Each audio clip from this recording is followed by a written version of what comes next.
যে যেখান থেকে আমার এই ভিডিওটি দেখছেন সকলকে আসসালামু আলাইকুম। কেমন আছেন সবাই? আশা করি ভালো আছেন। এই ভিডিওটা ছিল কয়েকদিন আগের ভিডিও। তখন আমি গ্রামের বাড়িতে ছিলাম।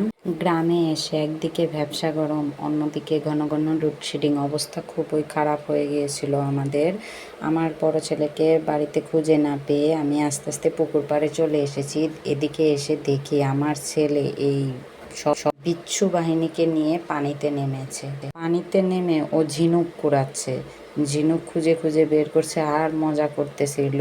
এখানে অনেক বাচ্চারা ছিল, এই যে পানিতেও ডান্স করতেছিল।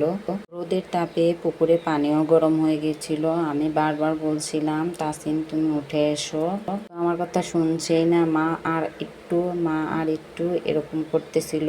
আমি ওকে কিছু বলিনি, থাক ও একটু ভিজুক, কারণ এগুলো তো ও ঢাকা গেলে আর পাবে না। এদিকে আমার মামাতো বোন মুমো চলে এসেছে, ও ঝিনুক কুড়াচ্ছে। আমার ছেলে পানির নিচে ঝিনুক খুঁজছে আর বলছে, মা এগুলো দিয়ে কি করা যায় তুমি আমাকে বলো।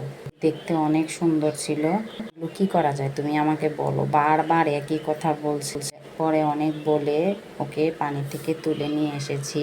অবশেষে আমার ছেলেকে পুকুর থেকে তুলে বাড়িতে তো ঠিকই নিয়ে এসেছি, কিন্তু এই ঝিনুকগুলো ও বাড়িতেই নিয়ে এসেছি। আমি যদি ঝিনুকগুলো ফেলে দিই, এর জন্য ও ঝিনুকগুলো গুনে রেখে দিচ্ছে। ওকে বলছি গোসল করো, তা রেখে ও আবার ছাগলেরকে পাতা খাওয়াতে চলে গিয়েছে। আমার ভিডিওটি ভালো লাগলে অবশ্যই লাইক দিবেন। আজ এ পর্যন্তই। আল্লাহ হাফেজ।